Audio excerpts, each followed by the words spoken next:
Welcome back to JK Bose foundation classes. मेरा नाम है ताहिर और आज के इस वीडियो में हम बात करेंगे क्लास 6 इंग्लिश जो कि सीबीएसई में हनी सर्कल के नाम से है और हमारे जेके बोस में नई सीरीज़ स्टार्ट हुई है मेलोडी क्लास 6 जो कि बेसिकली मेलोडी के नाम से है जेके बोस में। चैप्टर सेम है, कंटेंट सेम है, इवन कि नंबरिंग ऑफ द चैप्टर्स भी बिल्कुल सेम है। आज इसका हम लास्ट वीडियो पढ़ेंगे और लास्ट ही चैप्टर पढ़ेंगे बनियान ट्री। जैसा कि आप स्लाइड पर देख रहे होंगे, पीछे आपके एक बनियान ट्री की जो तस्वीर है इस बोर्ड के पीछे लगी हुई है और आप इजीली उस तस्वीर को देख सकते हैं। और ये एक्चुअली में बनियान का ट्री होता है। इसे बहुत जगहों पे बहुत पवित्र भी माना जाता है। और नीचे अगर हम बात करें तो इसके जो जिसे हम कहते हैं इसकी डालियाँ वगैरह जो होती हैं तो ये ग्राउंड को टच कर रही होती हैं। तो चलिए शुरुआत करते हैं आज के इस वीडियो की। बताते हैं आपको चैप्टर की एक्सप्लेनेशन और साथ में इस चैप्टर में शेयर की गई एक बहुत ही ज़बरदस्त स्टोरी। और तीसरी बात कि इस चैप्टर के क्वेश्चन एंड आंसर्स भी आज के इसी वीडियो में हम करेंगे। इससे पहले के सारे वीडियो प्लेलिस्ट में मौजूद हैं तो आप जाकर बड़ी आसानी से इन सारी चीज़ों को देख सकते हैं। तो चलिए शुरुआत करते हैं आज के इस चैप्टर की। चैप्टर नंबर लास्ट, और अब हम मिलेंगे नेक्स्ट सीरीज़ की जो आपकी रीडर बुक है उसकी सीरीज़ लेकर। और इस बुक का ये लास्ट वाला चैप्टर है, चैप्टर नंबर 10 इंग्लिश का। तो चलिए बात करते हैं बनियान ट्री इस स्टोरी के। बिफोर यू रीड, अगर पढ़ने से पहले कुछ चीज़ें हैं जिन्हें हम समझना ज़रूरी समझेंगे। Have you seen a mongoose? क्या आपने मैंगूस के बारे में सुना है? एक जानवर होता है बहुत फास्ट और बहुत इसकी तेज़ और फुर्तीला जानवर होता है, जिसमें हमने लेसन नंबर 9 में भी पढ़ा था। और इसकी फ़ाइट और स्नेक की फ़ाइट इसके साथ बहुत ही खूबसूरत होती है और मोस्ट ऑफ द टाइम्स जो होता है मैंगूस जो होता है वो जीत जाता है। Look at the pictures and read the lines given below along with them. You must have seen a banyan tree. आपने एक बनियान ट्री देखा होगा। This is story about what the author saw. ये एक स्टोरी है जिसमें एक author जो होता है, जो हमारा राइटर है, वो देखता है एज अ यंग बॉय, जब वो एक छोटा सा लड़का होता है, when he was sitting in an old banyan tree, जब वो एक छोटे से यानी कि बहुत पुराने अपनी छोटी सी उम्र में बहुत से पुराने जिसे हम कहते हैं बहुत ही ओल्ड बनियान ट्री के ऊपर देखता है कहानी in his grand fathers house, जो कि उसके ग्रैंड फादर का हाउस होता है वहाँ पे। चलिए तो स्टार्ट करते हैं पार्ट 1। दो the house and the grounds belong to my grandparents. हालांकि मुझे पता है कि ये जो घर था और ये जो ग्राउंड था जिसमें ये बनियान ट्री था, ये जो था ये मेरे ग्रैंड पेरेंट्स का था। The magnificent old banyan tree was mine. लेकिन इसमें ये जो खूबसूरत दिखने वाला, अमेजिंग दिखने वाला ये जो बनियान ट्री था, ये मेरा था। Chiefly because grandfather at 65 could no longer climb it. अब मुझे पता था क्योंकि इसलिए परमानेंटली मेरा था और मैं इसलिए इसे अपना कह रहा हूँ कि ग्रैंड फादर जो है इस उम्र में पेड़ पे तो नहीं चढ़ सकते थे, क्योंकि ग्रैंड फादर की उम्र जो थी वो 65 की थी। सो इट्स स्प्रेडिंग ब्रांच, आपने देखा था जैसे मैंने पहली स्लाइड में आपको देखा था, बहुत बड़ी बड़ी ब्रांच होते हैं इसके, ठीक है। विच हंग टू द ग्राउंड, जो कि ग्राउंड के साथ जुड़े होते हैं। एंड टुक रूट्स अगेन, जैसे फिर से वो रूट्स लेके बढ़ने लगते हैं, ठीक है। और बहुत ही डेंस किस्म के लीव्स के बीच में बहुत ही डेंस डेंस डालियाँ, बहुत ही, अगर आप इसके बीच में देखेंगे तो बहुत ख़तरनाक दिखता है। और अगर इसमें इंसान बैठ के छुप जाए तो कोई उसे देख नहीं सकता। Forming a number of twisting passage, अब इसकी जो डालियाँ होती हैं ट्विस्ट हो के एक अलग सा वे आउट इसने क्रिएट किया होता है, गिविंग मी एंडलेस प्लेजर, और इसमें बहुत मज़ा आता है इस पेड़ पे चढ़ने का। Among them were squirrels, snails and butterflies. इसके बीच में बहुत सारे स्कैरल्स होते हैं, स्नेल्स होते हैं और इस तरह से बटरफ्लाइज होते हैं। The tree was older than the house, ठीक है। ये जो ट्री था ये लगभग घर से भी बहुत पुराना था, ठीक है। ओल्डर देन ग्रैंड फादर से भी बिल्कुल पुराना था। As old as Dehradun itself, लगभग शहर से भी पुराना। I could hide myself in its branch behind thick green leaves and spy on the world below. मैं इसकी ब्रांच में अपने आप को ईजिली छुपा सकता था और इसके नीचे से गुजरने वाले लोगों का ईजिली स्पाई कर सकता था, उनकी जासूसी जो है अच्छे से कर सकता था। स्पाई होता है किसी भी चीज़ को सीक्रेटली वॉच करना। So my first friend was a small grey squirrel.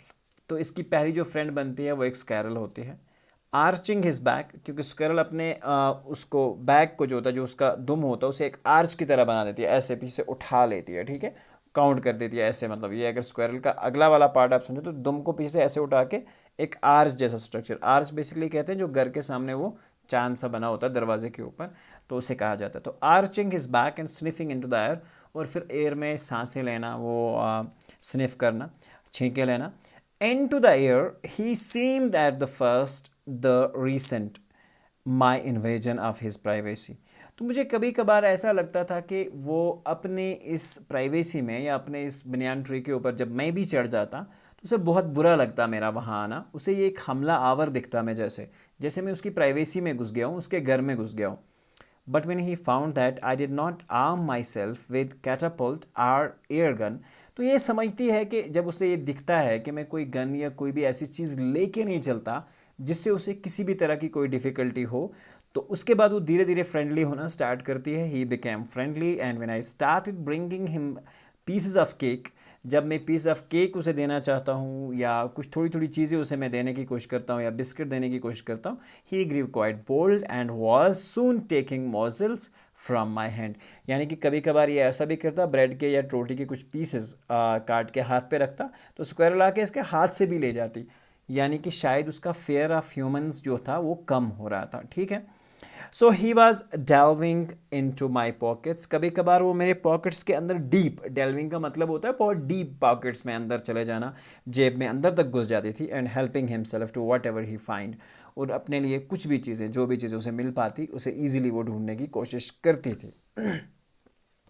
He was a very young squirrel, and his friends and relatives probably thought him foolish and hamstrung for trusting a human. ठीक है, तो obviously वो बहुत छोटी थी और उसके relatives या उसके जो पेरेंट्स थे वो उसे हमेशा इस बात पे शायद डांटते होते, क्योंकि स्क्वायरल ये इमेजिनेशन है यहाँ पे, कि शायद उसे फूलिश समझते थे या पागल समझते थे कि तुम कैसे एक ह्यूमन को ट्रस्ट कर रहे हो, क्योंकि ह्यूमन्स हमारे दुश्मन होते हैं। तो ये वाला सीन था। ठीक है, इन द स्प्रिंग, जब बाहर का मौसम आया, win the banyan tree was full of small red figs, जब इसके ऊपर छोटे छोटे वो रेड कलर के फिग्स होते हैं, ठीक है, बाहर जाते हैं, तो बर्ड्स जो डिफरेंट तरह के होते हैं वो इन फिग्स को खाने के लिए आ जाते हैं। Would flock into its branch, वो बहुत ज़्यादा होते हैं, फ्लॉक होता है बहुत ज़्यादा, ग्रुप्स में आके बैठ जाते हैं। The red bottomed bulbul cheerful and the greedy parrots mynah and crow squabbling with one another. अब जब ये आ जाते हैं तो एक दूसरे के साथ झगड़ा करना, एक दूसरे के साथ बहुत जो इनका साउंड होता है, चिरपिंग साउंड्स जो प्रोड्यूस करते हैं ये बहुत सारे जानवर और बहुत सारे परिंदे, तो ये साउंड हो रहा था इस पूरे बनियान ट्री के ऊपर ड्यूरिंग द फिग सीजन। और ऑब्वियसली जब फिग्स आ जाते थे उसमें तो बहुत ही ज़्यादा होता। The banyan tree was the noisiest place in the garden, और ये जो बनियान ट्री था ये नॉइजिएस्ट प्लेस था हमारे पूरे के पूरे जो गार्डन में। ठीक है, उसके बाद आगे बढ़ते हैं next. Half way up the tree I had built a crude platform where I would spend afternoons when it was not too hot। तो इसके ऊपर इसने एक क्रूड बनाया हुआ था, यानी कि जिस पे ये लेट के आराम से बैठ सकता था, कोई ऐसी जगह बनाई हुई थी किसी चीज़ का हेल्प लेके, तो जहाँ ये आफ्टरनून में जाके लेटा करता और बैठा करता। I could read the propping myself up, ठीक है, यानी कि मैं एक्चुअली लीनिंग, ऐसे लेट के कोई चीज़ जो है वो आराम से पढ़नी जानी, इस तरह से इसके पास बुक्स थी। Against the tree with a question from the living room, treasure island, जैसे बहुत सारी बुक्स के नाम यहाँ पे ले रहा है, जैसे Huckleberry from Finn and then the story of the doctor Dolittle. तो ये बहुत सारी ऐसी बुक्स थी जो ये पढ़ता था। Were some of the books that made up my banyan tree library, तो ये बेसिकली उसकी बनियान ट्री की लाइब्रेरी में ये वाली बुक्स जो थी बहुत ज़्यादा मौजूद थी। When I did not feel like reading, I could look down through the leaves of the world below। जब कभी कभार पढ़ने में मन ना लगता तो मैं उन लीव्स के बीच में से, उस गैप के बीच में से देखने की कोशिश करता कि नीचे क्या हो रहा है भाई। And on one particular afternoon, और अब जो कहानी शेयर होने वाली है बहुत प्यारी है। एक आफ्टरनून की कहानी वो शेयर कर रहा है। I had a grand stand view. Grand stand view ऐसा व्यू होता है किसी चीज़ को देखने का, ये क्लियर व्यू हो, जो कि पूरी तरह से बेस्ट व्यू हो या बेस्ट पोजीशन हो जहाँ से आप किसी चीज़ को अच्छे से देख पाएँ। ठीक है, of that classic of the Indian वेंस wilds, a fight between a mongoose and a cobra. चाहे हम फाइट करें मैंगूस की या एक कोबरा की, उसको एक फाइट देखने को मिलती है और उस ग्रैंड स्टैंड व्यू के साथ जहाँ बीच में कोई भी चीज़ नहीं आ रही हो। तो बहुत मज़ेदार कहानी होने वाली है। तो चलिए शुरुआत करते हैं। The warm breezes of approaching summer had sent everyone including the gardener into the house. ये गर्मियों के दिन थे और बहुत ज़्यादा गर्मी पड़ रही थी, और इस गर्मी में ऑलमोस्ट हर कोई अपने अपने घर के अंदर बैठा हुआ था। कोई कूलर लगा के, कोई क्या लगा के, कोई फ़ैन लगा के, बाहर कोई भी नहीं था। इवन कि गार्डनर भी घर में जा चुका था क्योंकि गर्मी बहुत पड़ रही थी। I was feeling drowsy myself, और मुझे भी गर्मी की वजह से बहुत ज़्यादा नींद वगैरह आ रही थी। Wondering if I should go to the pond and have a swim with Ramu and the buffaloes. तो ये चाह रहा था कि मैं भी स्विम करने पॉन्ड या तालाब की ओर जाने वाला था, जहाँ रामू और भैंसें जो है वो पानी में बैठी हुई अपने आप को बहुत ठंडे गर्मी से बचा रही हूँ।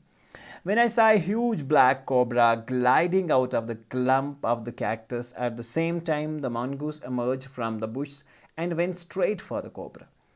तो एक्चुअली क्या कह रहा है कि उसी बीच में उसने देखा मूविंग स्मूथली। ग्लाइडिंग का मतलब होता है धीरे धीरे मूव करना। उसने एक कोबरा को देखा जो कि कैक्टस प्लांट से निकल के आ रहा था। क्लम्प, क्लम्प का मतलब होता है बेसिकली, यानी कि of bushes or trees, group of bushes or trees, जो कि एक कैक्टस के ग्रुप से ट्रीज जो थे उनमें से निकल के आ रहा था। At the same time the mongoose emerge, emerge होता है कैम आउट, आ जाता है कहीं से, फ्रॉम द बुश, झाड़ियों से, and went straight for the cobra, और ये सीधा जाके कोबरा के ऊपर चढ़ जाता है और फाइट जो है स्टार्ट हो जाती है। ठीक है, अब जैसे ही फाइट स्टार्ट होती है तो कहानी में मज़ा आना शुरू हो जाता है। In a clearing beneath the banyan tree in bright sunshine they came face to face. एक बहुत ही ओपन स्पेस में, फॉरेस्ट में, ठीक है, वो आ जाते हैं सनशाइन के थ्रू और लड़ना स्टार्ट करते हैं। The cobra knew only too. Cobra को ये मालूम था कि ये जो मैनगूस होता है, 3 फीट लॉन्ग मैनगूस जो होता है, वॉज अ स्पर फाइटर। ये बहुत फास्ट फाइटर है, ठीक है, क्लेवर एंड एग्रेसिव, बहुत चालाक भी और एग्रेसिव भी। But the cobra too was a skilful and experienced fighter. लेकिन कोबरा भी कुछ कम नहीं था, वो भी स्किलफुल था, एक्सपीरियंसड था झगड़ा करने में। ही could move swiftly and strike with the speed of light. वो भी बहुत तेज़ी से मूव कर सकता था और स्पीड ऑफ लाइट के थ्रू जैसे वो स्ट्राइक कर सकता था। ये एक्चुअल में उसकी जो थी यानी कि उसका जो दोनों का बताया गया कि दोनों किस तरह के फाइटर थे। He could move swiftly as well, वो भी बहुत आता। उसके नीचे जो सैक्स होता है ना सांप के नीचे, उनमें बहुत सारा बड़ा वेनमस, जिसे हम कहते हैं वेनम, तो वो एक्चुअली जहर बड़ा होता था जिसका एक बाइट किसी भी को हरा सकता है, किसी को भी मार सकता है। तो basically it was the battle of champions, जो कि एक बैटल थी, ये चैंपियंस की बैटल थी। अब यहाँ पे बहुत इंपॉर्टेंट पैराग्राफ है इस चैप्टर का। Hissing defence, his forked tongue darting in and out, the cobra raised 3 of his 6 feet off the ground. ठीक है, एक्चुअली हिसिंग का मतलब होता है अपने आप को बचाने के लिए या अपने आप को रिबेलियन की तरह जब तैयार होता है कोबरा, तो अपनी वो छोटी सी ज़बान जो है वो बाहर लेकर रहा होता है। ठीक है, बाहर निकाल रहा होता है, कभी अंदर ले जा रहा होता है बाहर कोबरा। और टोटल 6 फीट का एक कोबरा लांग था, और उसमें से 3 फीट जो थे हवा में डंक मारने, कैसे बाबा जी का ठुल्लू वाला, ऊपर से वो रेडी था अटैक करने के लिए, जिसमें से 3 फीट लगभग वो ऊंचा था और एक्चुअल में 3 फीट उसके नीचे पड़े हुए थे। ठीक है, the mongoose bushed his tail, the long hair on his spine stood up. ठीक है, और एक्चुअली क्या हुआ, अब दोनों में झगड़ा जो है, ये एक्चुअली तैयारी की ऑप्शन बता रही है। ठीक है, और ग्राउंड से ऊपर उठा हुआ है एंड स्प्रेड हिज ब्रॉड, और उसने अपना ब्रॉड जो होता है ना, आपने देखा ना जब सांप चल रहा होता है वो ऐसे होता है, लेकिन जैसे ही कोबरा ऊपर उठता है ना, पहले वो ऐसे लाइन की तरह होता है स्ट्रेट, जैसे ही ऊपर उठता है ना वो पंजा सा खोल लेता है ऐसे मुंह का, बड़ा वाला मुंह। तो एक्चुअली उसको ब्रॉड कहा जाता है। वो ऊपर उसने क्या था, स्प्रेड हिज ब्रॉड, उसको ऊपर रखा था, और स्पेक्टेकल्ड हुड बना रखा था उसने। द मैनगोस बुश्ड हिज टेल, मैनगोस ने भी अपनी टेल जो है वो बुश की तरह बना रखी थी। And long hair on his spine, और इसके लॉन्ग हेयर जो थे स्पाइन पे स्टूड अप, वो भी बहुत तेज़ थे, जो इसके स्पाइन कट पे हेयर थे वो भी बड़े क्विक थे, फास्ट थे। दो द कम्बैटेंट्स, ठीक है, were unaware of my presence in the tree. अब ये दोनों जो पार्टिसिपेंट्स थे इस फाइट में, उनको मेरी अवेयरेंस बिल्कुल नहीं थी कि मैं बिन्यान ट्री के ऊपर बैठा हुआ। They were soon made aware of the arrival of 2 more spectators. 2 और स्पेक्टेटर्स आ जाते हैं, जिनमें लास्ट में एक अपनी जान गंवाता है। वन वॉज मैना एंड द जंगल क्रो, एक तो मैना थी और एक जंगल क्रो था। They had seen these preparations for the battle, उन्होंने ये बैटल के लिए देख लिया था, क्योंकि जब मैनगूस बाद में सांप को मार जाता है तो ऐसे बहुत सारे उड़ते हुए जानवर सांप को खा लेते हैं, तो इसलिए वो आ जाते थे. One was a manna, the other a jungle crow. They had seen these preparations for the battle and had settled on the cactus to watch the outcome. और वो भी इसके ऊपर क्या कर रही थी, बैठी हुई थी कैक्टस के ऊपर, और वो भी देखना चाहती थी कि आउटकम इस लड़ाई का क्या होने वाला है. Had they been content only to watch, अगर ये दोनों सिर्फ बैठने ही तक, सिर्फ देखने ही आते, तो शायद all would have been well with both of them, तो शायद दोनों के साथ कुछ बुरा ना हुआ होता. लेकिन एक्चुअल में the cobra stood on the defensive, लेकिन वो दोनों ऐसा नहीं करते हैं और एक्चुअल में उनके बीच में लड़ पड़ते हैं, टांग अड़ाते हैं, और उसकी वजह से क्रो को अपनी जान गंवानी पड़ती है. The cobra stood on the defensive swing slowly from side to side, cobra ऐसे खड़ा है और वो कभी ऐसे कर रहा है अपने उस टेल को, और कभी ऐसे कभी ऐसे कभी ऐसे, बहुत क्विक है और शार्प की तरह रेडी है. Trying to mesmerize the mongoose into making a false move, ठीक है, वो मैनग्रूस की तरह देख रहा है कि कोई भी गलत मूव जो है तुम नहीं करोगे, नहीं तो मैं तुम्हें अटैक जो है वो कर दूंगा. ठीक है, हेयर मैजिकली परस्यूट करना किसी चीज़ को है. फॉल्स मूव होता है एंड अनवाइज एक्शन, यानी कि कोई भी गलत एक्शन तुम नहीं लेना, मैनगूस को बता रहा है. But the mongoose knew the power of his opponent glassy, ठीक है, अनवेकनिंग आइज, वो बहुत ज़बरदस्त अच्छे से जानता था कि उसका अपोनेंट में कितना पावर है, and refuse to meet them, so आंखों में आंखें तो डाल नहीं रहा था. Instead he fixed his gaze at the point just below the cobra's hood, वो एक्चुअली यहाँ पे, ठीक है, यानी कि कोबरा का जो हुड होता है उसके नीचे वो बना के रखा हुआ था टारगेट के, मुझे यहाँ अटैक करना है, एंड ओपन द अटैक, और उसके बाद अटैक जो है वो बेसिकली शुरू हो जाता है. Moving forward quickly until he was just within the cobra's reach, बहुत तेज कोबरा के बिल्कुल करीब आ जाता है.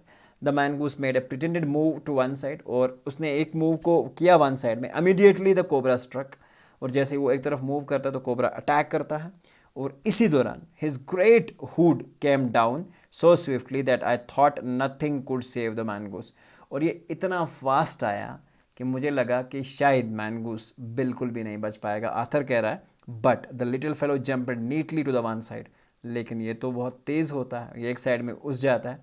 But the little fellow jumped neatly to one of the side and darted in as swiftly as the cobra, biting the snake on the back and darting away again out of reach.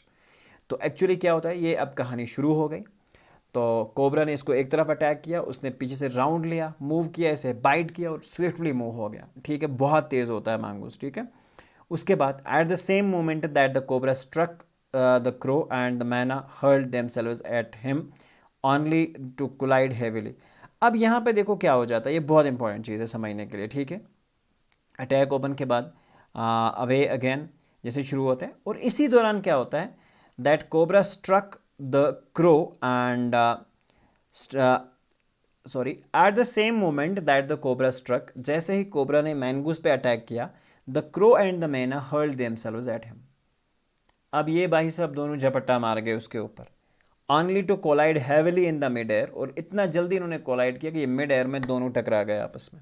Shrieking insults at each other they return to the cactus plant, और after अब ये लड़ाई में जो part ले रहे थे बड़ी मुश्किल से आके वापस अपनी कैक्टस पे वापस बैठ जाते हैं. A few drops of blood glistered on the cobra's back, और कुछ ग्लिस्टर्स जो ब्लड के हमें दिख रहे थे, शोन दिख रहे थे कोबरा के बैक पर, तो शायद इसे मैग्नूस ने काट लिया था. ठीक है, तो लेट्स स्टार्ट. यानी कि जो पहला बाइट दिया था, the cobra struck and missed, cobra बार बार मैनगूस को अटैक कर रहा है और मिस कर रहा है. Again the mongoose sprang aside, jumped and in bit. Again the birds dived into the snake, bumped on each other instead and return shrieking to the safety to the cactus. अब जैसे ही cobra ने struck किया, मैंगूस ने घूम के उसे फिर से काटने की कोशिश की. ये दो मैना और जो क्रो हैं ये भी झपट पड़े बीच में से और सेफली वापस आ जाते हैं कैक्टस पे. द थर्ड राउंड यानी कि लड़ाई का अब तीसरा राउंड जो है वो शुरू हो चुका है. The same course as the first but with one dramatic difference. अब इसमें एक डिफरेंस आ जाती है, और वो क्या डिफरेंस आ जाती है, कहानी का मूड बिल्कुल सेम है. The crow and the myna still determined to take part in the proceedings. Crow और मैना जो दोनों थे वो पार्ट लेना चाहते थे, किस में, लड़ाई में. डाइवड एट द कोबरा. अब जब तीसरा राउंड हुआ तो इन्होंने कोबरा पे डाइव किया, but this time they missed each other as well as their mark. अब ये दोनों ने अपना मार्क जो है इस टाइम पे मिस किया, जहाँ पे उनको एक्चुअली स्ट्रक करना था दोनों ने मिस किया. The myna flew and reached its perch, मैना फ्ल्यू कर गई और रीच कर गई अपनी जगह पे, but the crow tried to pull up in the mid air. Mid air यानी कि एयर के बीच में से क्रो ने कोशिश किया वापस जाने का, लेकिन वो जा नहीं पाया और कोबरा ने बड़े तेज़ अंदाज में क्रो को स्टैक कर लिया, ठीक है, यानी कि क्रो को बाइट कर लिया। द माइना फ्ल्यू और क्रो जो था मिड एयर में फंस गया। In the second that it took the bird to do this, the cobra whipped his head back and struck with great force. Cobra आ जाता है और बहुत ज़बरदस्त तेज़ फोर्स से स्ट्रक करता है हिज स्नाउट, और फाइनली अब क्या होता है, again is the crow's body, ठीक है, यानी कि इसके बाद कोबरा इसके क्रो जो है इसकी पूरी लपेटे में आ जाता है और तेज़ तरार ये जो शार्ट है जो कि उसने मैंगूस के लिए रेडी रखा होता है उसमें क्रो फंस जाता है और क्रो को अटैक हो जाता है। I saw the bird flung nearly 20 feet across the garden and fluttered about for a while and then lay still. और मैंने देखा कि क्रो ने कुछ शायद 20 फीट अक्रॉस ही गया होगा, लगभग 20 फुट, जहर फैल गई और फ्लटर किया, फड़फड़ाया और ज़मीन पे गिर गया और ले डाउन, ख़त्म। द मैना remained on the cactus plant, और मैना जो थी वो कैक्टस प्लांट पे खड़ी रही।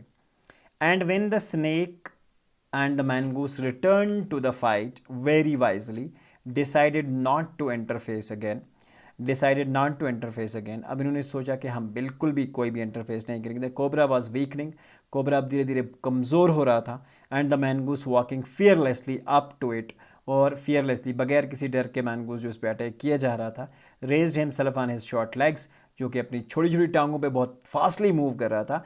And within a lighting snap had a big snack by the snout, ठीक है, यानी कि the nose and the mouth of an animal.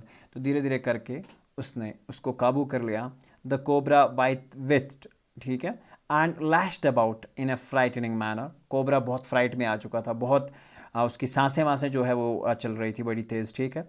And even coiled itself about the mongoose but to no avail, ठीक है, with no success, उसकी कोई success जो cobra को नहीं मिल रही थी।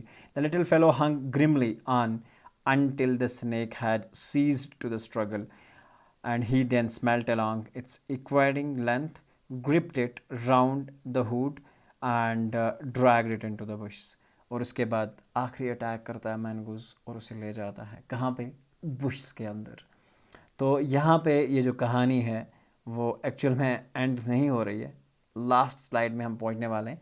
The myna dropped cautiously to the ground, ठीक है, तो मैना भी ग्राउंड में आ जाती है होशियारी से, hopping about period into the bush from a safe distance, and then with a shrill cry of congratulations flew away. और उसके बाद जिसे हम कहें, क्योंकि वो क्रो को खो चुकी थी और वो भी कंग्रेचुलेशंस कहते हुए चली जाती है।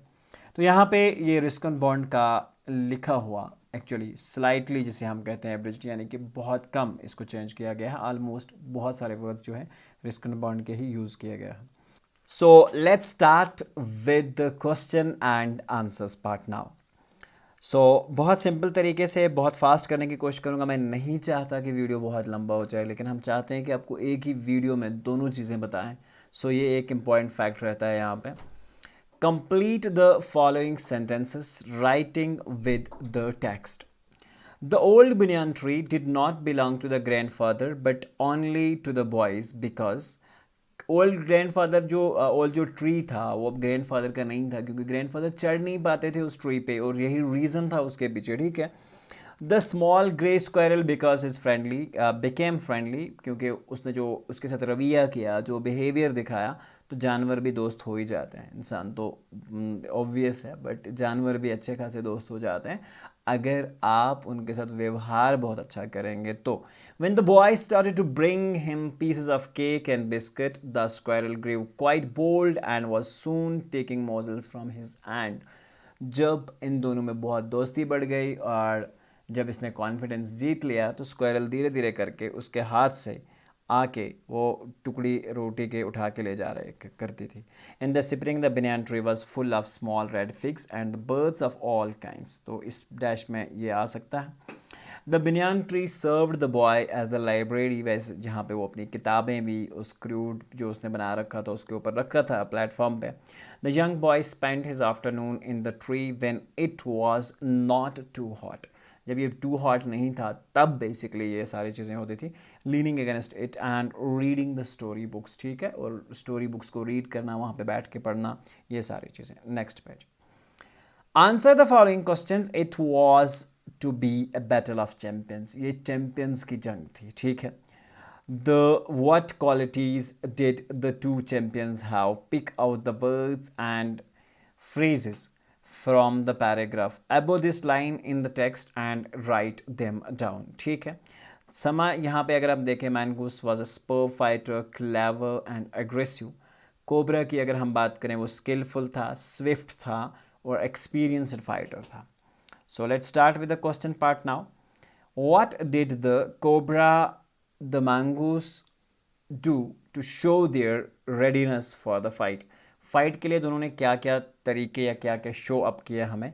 The show of readiness for the fight, the cobra hissed differently, hissed करना, बहुत ज़्यादा तेज़ी से वो शरारत करना, साउंड प्रोड्यूस करना, विद इस फोक टंग को बाहर लाना वगैरह, और जो 6 फुट का लेंथ था उसमें से 3 फुट लेंथ को खड़ा करके रखना फाइट के लिए तैयार, and spread his mouth broad spectacled hood, और अपने हुड को पूरा ब्रॉड करके रखना। On the other hand the mongoose bush his tail, वो अपनी टेल को बुश बनाता है, ठीक है। And the long hair and his spine stood up, और उसके स्पाइन पे जो लॉन्ग हेयर थे वो भी बड़े बड़े हो जाते हैं, ठीक है, वो भी खड़े हो जाते हैं, नॉट बड़े बड़े। So who were the other two spectators and what they do and watch, did they watch or did they join the fight? तो दो स्पेक्टेटर्स और कौन थे, वो क्या कर रहे थे, क्या उन्होंने ज्वाइन किया पार्टिसिपेशन में? The other two spectators were a myna and a jungle crow, ये जंगल क्रो मीना थी।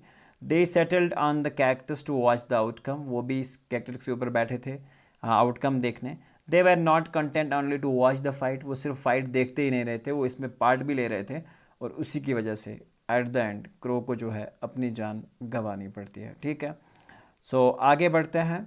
21, read the descriptions below of what the snake did and what the mongoose did, arrange their actions in a proper order. तो snake try to mesmerise the mongoose, ठीक है, and struck on the side at the mongoose pretended to attack, उस side पे attack करना जहाँ mongoose जाने वाला होता है। Struck again and missed, struck करना और फिर से मिस हो जाना। Refuse to look into the snake's eyes, वो स्नेक की आई में नहीं देख पा रहा था। And pretended to attack the cobra on one side, वो चाह रहा था कि कोबरा को एक साइड, प्रिटेंड कर रहा था कि एक साइड से अटैक कर रहा हूँ। Sprang aside, jumped in a bit, और स्प्रैंग घूमना और फिर से क्विकली बाइट करके निकल जाना, ठीक है। तो यहाँ पे अगर हम आगे बात करें, द बिनियन ट्री, क्लास 6 इंग्लिश चल रही है, फिर से बता रहा हूँ। उसके बाद स्ट्रक द क्रो, उसने क्रो को अटैक करा। डॉटेड away and bit the cobra on the back. उसके बाद coiled itself around the mongoose and grabbed the snake by the snout, ठीक है। एंड कोयल की तरह अराउंड द मैंगूस उसने अपना आप कर लिया था, लेकिन उसने बहुत ज़्यादा तेज़ी से पकड़ रखा था। Cease to struggle, dragged the snack into the bush, और स्नेक को लेके वो बुशेस में जाके घुस जाता है, ठीक है। तो नेक्स्ट स्लाइड है, what happened to the crow in the end, अब क्रो के साथ क्या हुआ, ठीक है। Towards the end of the fight the crow flung nearly 20 feet across the garden as the cobra whipped his head back and struck with a great force, क्योंकि cobra ने उसे ऑलरेडी डंग मारा हुआ था। हिज स्नाउट थगड again as the crow's body, तो वो जो सारा जहर था वो उगल दिया उसने। And fluttered about for a while, then it lay still and dead, वो ले हो गया, डेड हो गया वहीं पे, ठीक है। What did the Meena do finally? The Meena dropped cautiously to the ground, hopped about, peered into the bush from a safe distance, and then with a shrill cry of congratulations flew over, वो last पे भाग जाती है, ठीक है। लेकिन अगर उन्होंने पार्टिसिपेट नहीं किया होता तो शायद क्रो जो था वो बच जाता। The word round usually means a kind of shape, round का मतलब होता है एक शेप, लेकिन यहाँ इसका मीनिंग जो है वो है राउंड 1, राउंड 2, राउंड 3, यानी कि पार्ट्स ऑफ द फाइट, जिसे हम कहते हैं। Word round in the story denotes the different courses of the fight, basically they took place between the snake and the mongoose।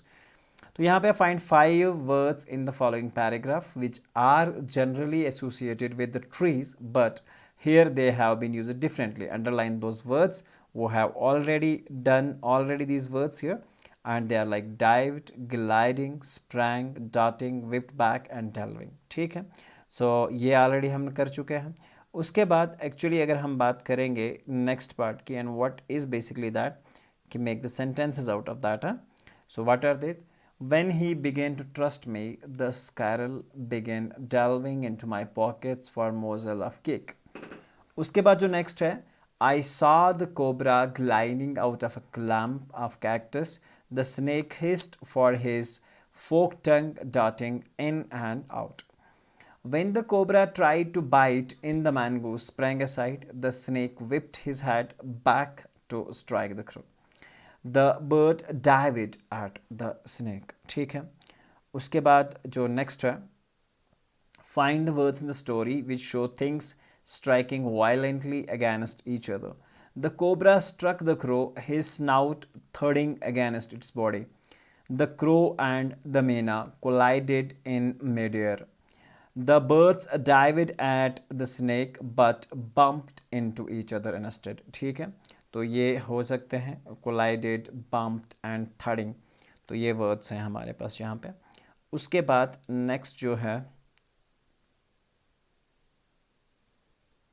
okay, let's see this one next here. Now there are actually some of the sentences. Read the following sentences here. In the spring, birds of all kinds would flock into the banyan tree's branch. I would spend the afternoon, and grandfather at 66 could no longer climb the banyan tree. I could hide myself in its branch and all that. So ये author कह रहा है, would tells us what the author used to do or what used to happen. Could these actually tells us what the author was usually able to do or the grandfather is not able to do basically. So now what we have to do in this part, choose would and could to replace the italicized words in the following sentences. So grandfather says in the old days elephants were able to fly in the sky like clouds. Elephants जो हैं, हमें भी वो दादू वाली कहानियाँ वो याद हैं, ठीक है, जब सुनाई जाती थी. So they were also able to change their shapes. They used to fly behind clouds and frighten them. People used to look up in the sky in the wonder. तो एक्चुअली में क्या है, एलिफेंट्स वेयर की जगह अब हम यहाँ पे कुड यूज़ कर रहे हैं. Elephant could fly in the sky like clouds. They could also change their shapes. They would fly behind the clouds and frighten them. People would look up at the sky in wonder as well. ठीक है, सो ये सारी चीज़ें जो हैं इसमें change जो हैं वो एक्चुअल में जो है हमें दिखाई दे रहा है. So let's move again and do one of the part here, second one. Because there was no electricity, he used to get up with the sun and he used to go to the bed with the sun like the birds. So because there was no electricity, he would get up with the sun and he would go to the bed with the sun like the birds. Like the owl, he was able to see quite well in the dark. He was able to tell who was coming by listening to their footsteps. अब इसका last answer ये जो है, like the owl, he could see quite well in the dark and he could tell who was coming by listening to their footsteps. So this brings us to the end, and finally you can see a scanner on your screen in my right side. Here you can check it out. So simply just scan it and get the solutions in the PDF format. Till then, we are meeting in the next chapter that might be from the book, that's next book, the reader one. So up till then, take care each and everybody. Allah Hafiz and bye. Thank you.